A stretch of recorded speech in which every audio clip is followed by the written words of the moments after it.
दोस्तों आपने ये कहावत तो सुनी होगी कि सीधी उंगली करने से घी नहीं निकलता है, उंगलियों को टेढ़ा भी करना पड़ता है। तो इसी के जरिए से मैं आपको अहम जानकारी बताने वाला हूं कि 498 केस अगर आपके ऊपर हुआ है तो ये सीधे तरीके से खत्म नहीं होगा। इसके लिए है जो आपको टेढ़ा तरीका अपनाना पड़ेगा। अब ये टेढ़ा तरीका है क्या? इसके अंदर आपको 406 का एप्लीकेशन लगाना पड़ेगा। अब ये 406 है क्या, इसका एप्लीकेशन किस तरीके से लगेगा और इससे 498 केस कैसे खत्म होगा, ये अहम जानकारी इस वीडियो के अंदर मैं आपको बताने वाला हूं। वीडियो बहुत ही महत्वपूर्ण है, कहीं से भी वीडियो की स्किप नहीं करना है, क्योंकि आपको अच्छे से पता है आधी अधूरी वीडियो से कोई भी जानकारी समझ में नहीं आती है। ये आपका अपना चैनल है, इसको अगर आप अब तक सब्सक्राइब नहीं करे हैं तो सब्सक्राइब करके बेल आइकन को अवश्य दबा दीजिए। तो चलिए शुरू करते हैं। तो वेलकम दोस्तों, मैं हूं आपको अपना एडवोकेट जितेंद्र। दोस्तों ये आपने देखा होगा कि बहुत से लोग झूठे केस से इतने परेशान, इतने दुखी हो जाते हैं कि वो गलत कदम यानी कि सुसाइड तक कर लेते हैं। वो इस वजह से कर लेते हैं क्योंकि झूठे केस के अंदर उनको प्रताड़ना सहन करनी पड़ती है। पुलिस उनके घर तक आ जाती है, कई बार उनकी गिरफ्तारी भी हो जाती है। झूठे केस के अंदर कई बार जेल भी हो जाती है। तो समाज के अंदर उनकी इज्जत होती है, रेपुटेशन होती है, छवि होती है। पर यहाँ पे अगर उनके ऊपर इस तरीके से झूठा केस हो जाता है तो उनकी रेपुटेशन जो छवि है वो डाउन हो जाती है, क्योंकि लोगों को पता नहीं है कि उनके ऊपर झूठा केस हुआ है। लोग तो ये समझते हैं कि इन्होंने गलत किया है, ये अपराधी है, इसी वजह से है जो इनको इतनी बड़ी पनिशमेंट मिली है।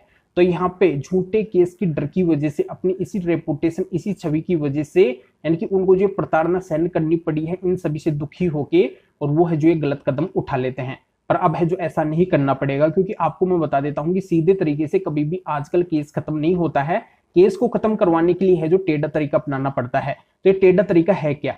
आपने देखा होगा कि पत्नी जब 498 केस दर्ज करवाती है तो इसके साथ में अन्य कई सारी धाराएं भी है जो पत्नी लगवा देती है, साथ में कई लोगों के नाम भी है जो केस के अंदर लिखवा देती है। तो आपने ये भी देखा होगा कि जैसे कई सारी धाराएं तो हट भी जाती है, कई लोगों के नाम केस से हट भी जाते हैं। बस आपको यही पॉइंट है जो पकड़ना है केस के अंदर। आपको ये करना है कि एक एप्लीकेशन लगाना है, कोर्ट को आपको अच्छे से कन्विंस करना है कि जब इन लोगों के नाम इस केस से निकल सकते हैं, ये सारी धाराएं हैं जो इस केस से निकल सकती है, मतलब पत्नी ने एक प्लानिंग के तहत झूठा केस दर्ज किया है, इसी वजह से इन लोगों के नाम इस केस से निकले हैं, ये सारी धाराएं हैं जो इस केस से निकली है, मतलब पत्नी झूठी है, ये केस ही पूरा का पूरा है जो झूठा है।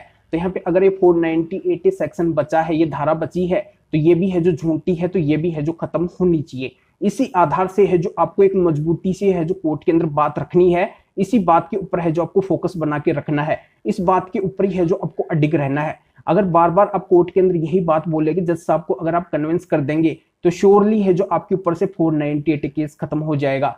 तो यहाँ पे आपने देखा होगा कि पत्नी 498 के साथ में 406 सेक्शन मेंशन करवाती है, अन्य भी है जो कई सारे सेक्शन मेंशन करवाती है। तो ये 406 सेक्शन यानी कि ये धारा और अन्य कई सारी धाराएं जो भी हटी है, इन्हीं के आधार पे है जो आप 498 केस को पूरी तरह से खत्म करवा सकते हैं। इसी के आधार से है जो आपको एप्लीकेशन लगाना पड़ेगा।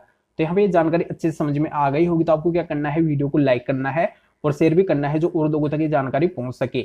और विशेष जानकारी के लिए स्क्रीन के ऊपर मेरे व्हाट्सएप नंबर शो हो रहे हैं, इसके ऊपर व्हाट्सएप मैसेज करके अपॉइंटमेंट बुक करवा के डायरेक्टली आप मेरे से कॉल के ऊपर बात भी कर सकते हैं। अपनी समस्या का डायरेक्टली सॉल्यूशन आप मेरे से पा सकते हैं। तो फिर आगे मिलेंगे आपसे न्यू टॉपिक के साथ में। आप सभी का बहुत बहुत धन्यवाद।